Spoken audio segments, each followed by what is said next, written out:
Hassan Nasrallah, estratega y líder del partido libanés y la resistencia militar libanesa Hezbollah.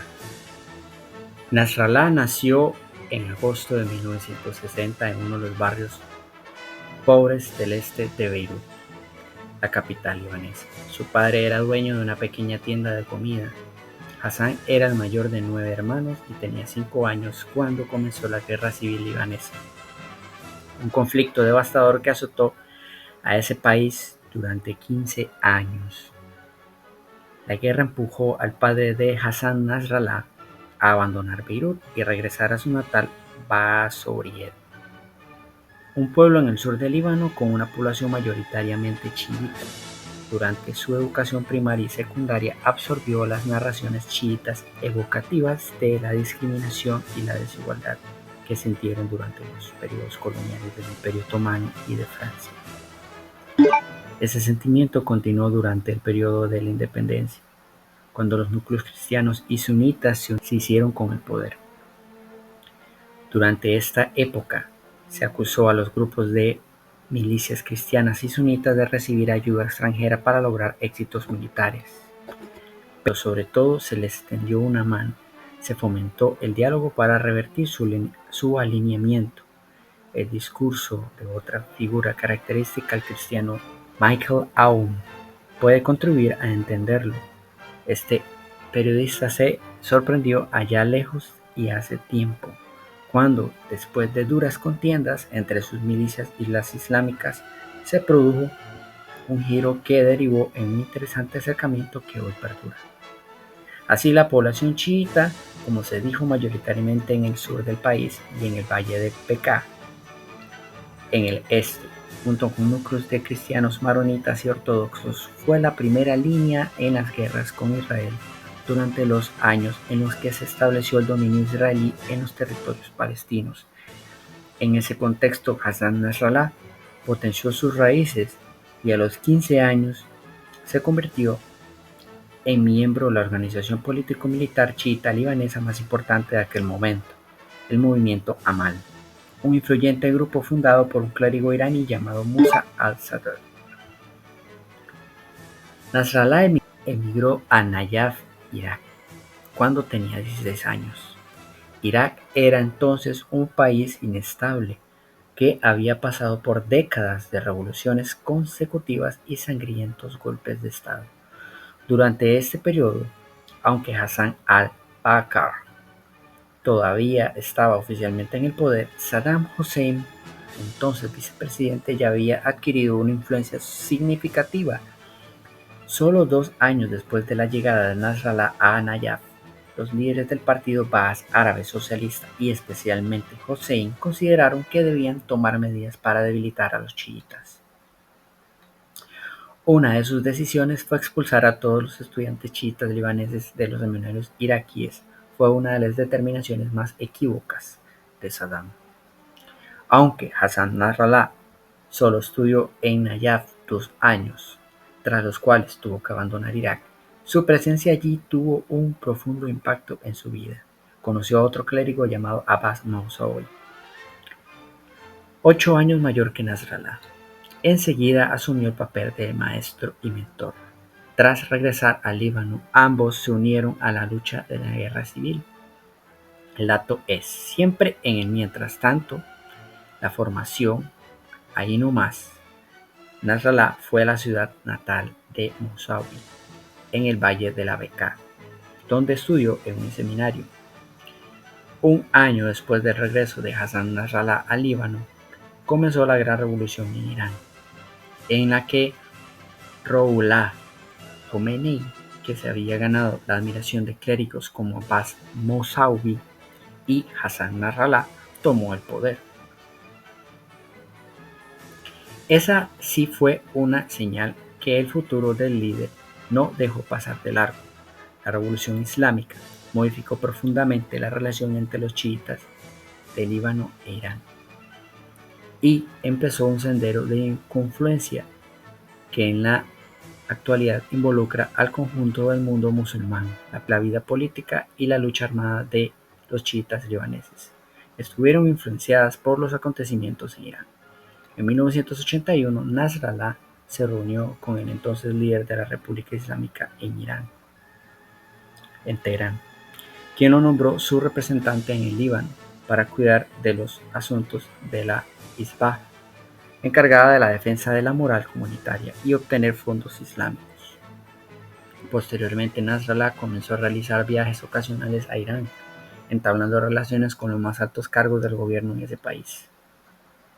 La autonomía frente a Occidente y la construcción de un camino propio fueron piedras angulares del islamismo chiita en Irán, difundido con razonamientos hondos planteados por el ayatolá Jomeini.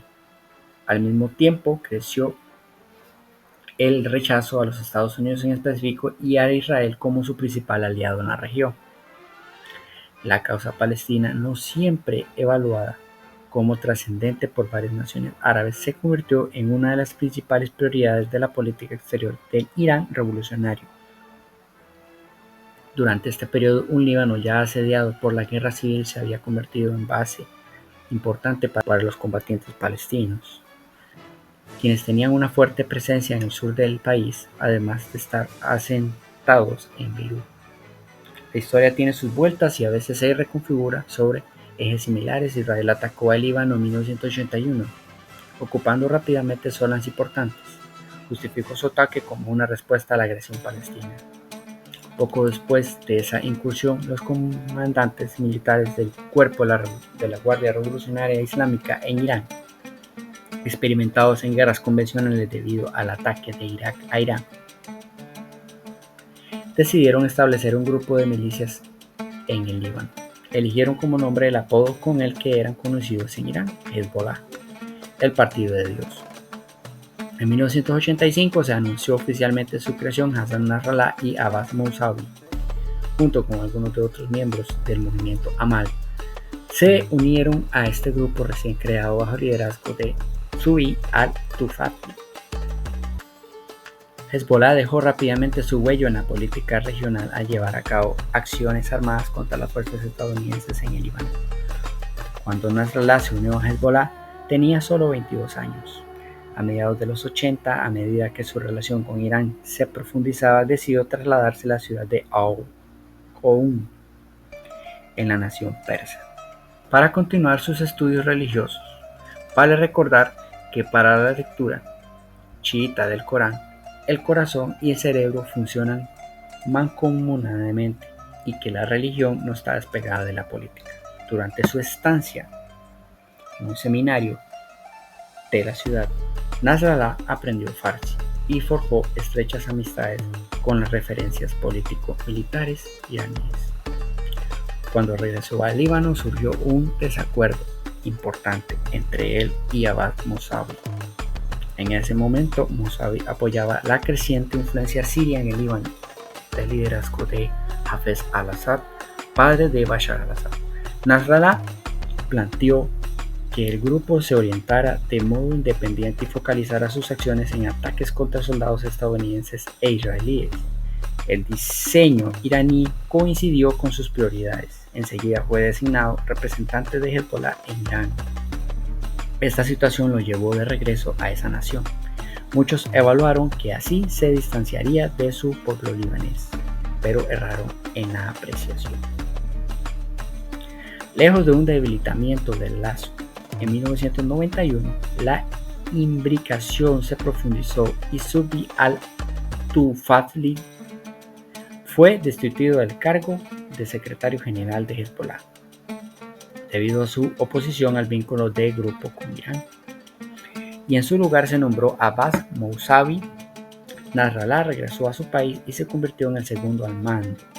Mousavi fue asesinado por agentes israelíes menos de un año después de ser elegido secretario general de Hezbollah.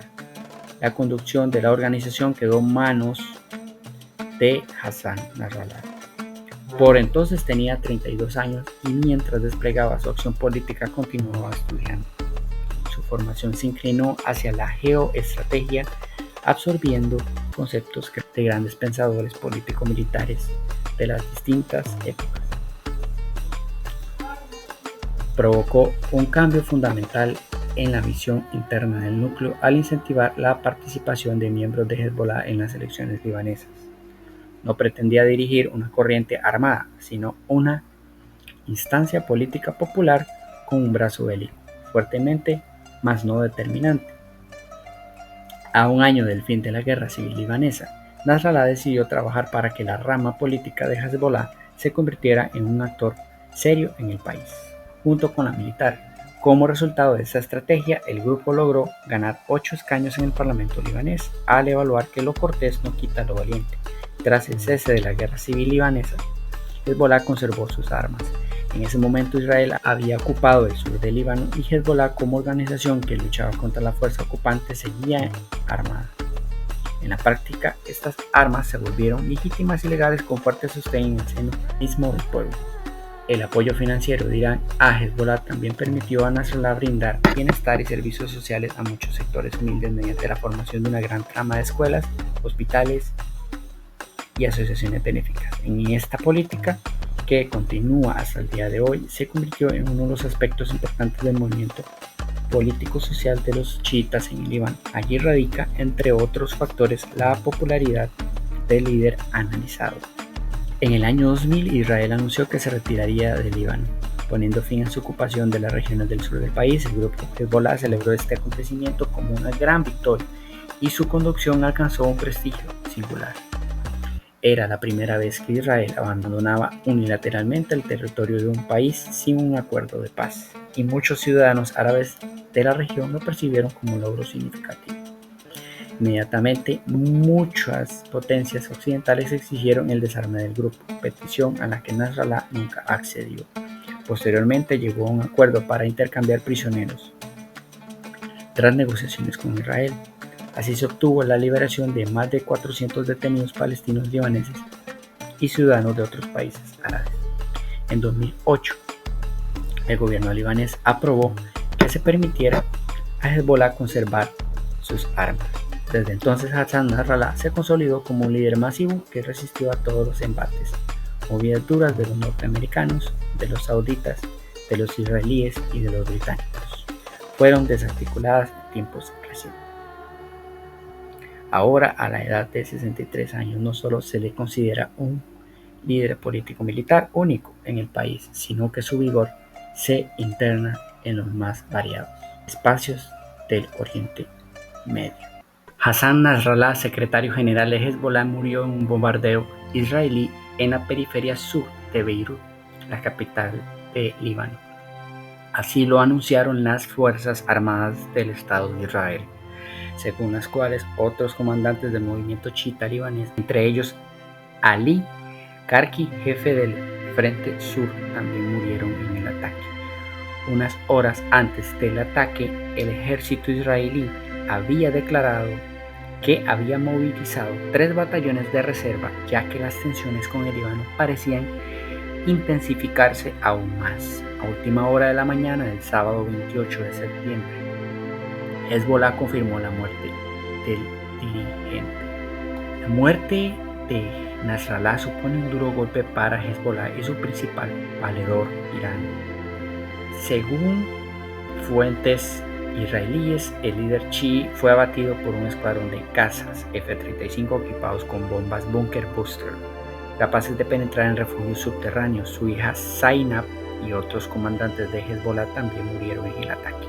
La desaparición de una figura tan carismática corre el riesgo de desestabilizar aún más ya el frágil equilibrio libanés. Sin embargo, Fátima, residente de Dahiye, el barrio chií de Beirut, devastado por el atentado, afirma: el grupo seguirá adelante, no se centra en un solo líder. A otros conmocionados les cuesta creer las noticias.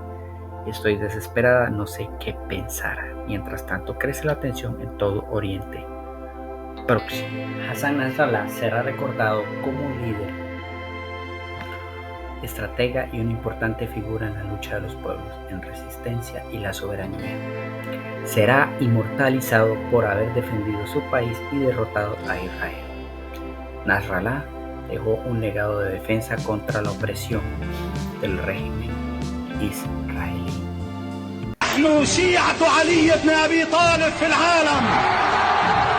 نتخلى عن فلسطين ولا عن شعب فلسطين ولا عن مقدسات الأمة في فلسطين.